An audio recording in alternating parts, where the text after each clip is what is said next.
ዩዝድ የሆኑ እቃዎችን ሃይላንድ ምናምን ሰብስበህ አምጥተህ ውሃ ትሞላባቸው ማለት ትወስድና ካምፓኒዎች አሉ ይረከባሉ። ያ ነገር ይታጠብና እንደገና ሌላ ማሽን ውስጥ ይገባል፣ ይፈጫል፣ በአዲስ ይሰራና ንጹህ የውሃ ኮዳ ሆኖ ይወጣል፣ ውሃ ይታሸግበታል። እግዚአብሔር ልክ እንደዚህ ነው የሚሰራው።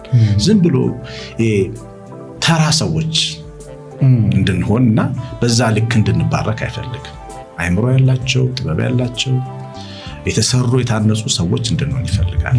ያን ሂደት ነው ፈተና የምንለው። ብዙ ጊዜ አምጥቶ ወደ ምድረ በዳ ወይም ወደ ሆነ ችግር ውስጥ ሲከተን ፈተና ነው ብለን እናስባለን። ግን መሰራት ነው መታጠብ፣ ውሃውን እቃውን ቆሻሻውን እንደማጠብ እንደሚታጠብ ሁሉ እቃችንን እኛም የእግዚአብሔር ቅዱስ እቃ ንብረት ስለሆነ እንጸዳለን በሂደት። እኛ ደግሞ በጣም እሳት እንፈጃለን፣ ቶሎ አንለወጥ፣ ጊዜ እንፈልጋለን።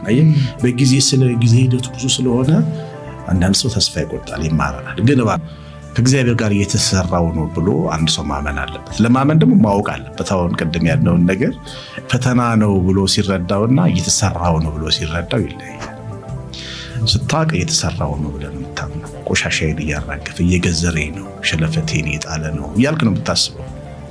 እንደዛ ስታስብ ትታገሳለህ፣ ለጥቅም እንደሚሰራ ታውቃለህ። በጣም በጣም ምርጥ ዕቃ የሚሰራ አምላክ ነው ያለ፣ ምርጥ አድርጎ ነው የሚሰራ።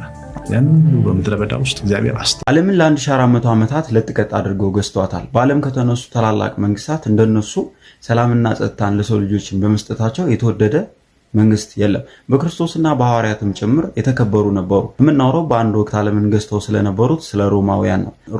ሮሙለስና ሬመስ በተባሉ መንታ ወንድሞች ነበር የተመሰረተችው። ሮማውያን ገና ከጅምሩ የተደራጀና የተቀናጀ ወታደራዊ ስርዓቶችን በመገንባታቸው ዓለምን ሊቆጣጠሩ ችለው ነበረ።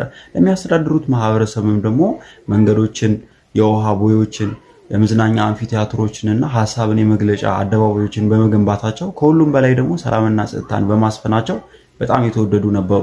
ሮማውያን የሮም ዜግነት ላለው ሰው ትልቅ ክብር ነበራቸው። የሮም ዜግነት ያለው ሰውን ከሁሉም በላይ ልዩ ጥቅም ነበረው። ለምሳሌ በሁሉም አካባቢዎች ላይ ተዘዋውሮ የመስራትና የመነገድ መብት ነበረው። እንደዚሁም ከትናንሽ ቀረጦች ነፃ ነበረ። በወንጀል ተጠርጥሮ ሲመረመርም በጅራፍ አይገረፍም ነበረ። እንደዚሁም ደግሞ የሞት ፍርድ ሲፈረድበትም በመስቀል ላይ ተሰቅሎ ተሰቃይቶ እንዲሞት አይደረግም ነበረ። አንገቱ ተቀልቶ ነበረ የሚሞተው። ለምሳሌ ቅዱስ ጴጥሮስና ቅዱስ ጳውሎስ ተይዘው የሞት ፍርድ ሲፈረድባቸው ቅዱስ ጴጥሮስ ቁልቁል ተሰቅሎ ነበር የሞተው። ቅዱስ ጳውሎስ ደግሞ አንገቱ ተቀልቶ ነበር የሞተው።